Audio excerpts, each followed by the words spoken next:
ए जी सुनी ना, आई सीख ली कुछ नया नया। जैसे हमनी का नु बुढ़ा गई नहीं सर, लेकिन एगो बीमारी आज लेना छूटल।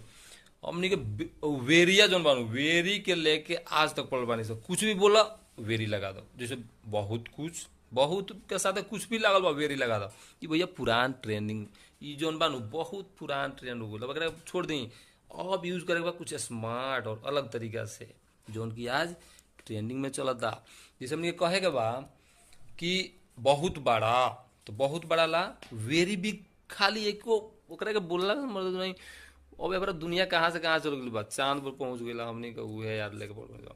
और वेरी बिग के जगह पे बोला जा सकता लार्ज, ना तो एनॉर्मस।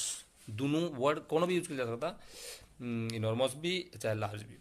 जब कहे वेरी स्मॉल तो टाइनी, वेरी स्मार्ट मतलब ब्रिलियंट, मतलब बहुत तेज तड़ाक होशियार।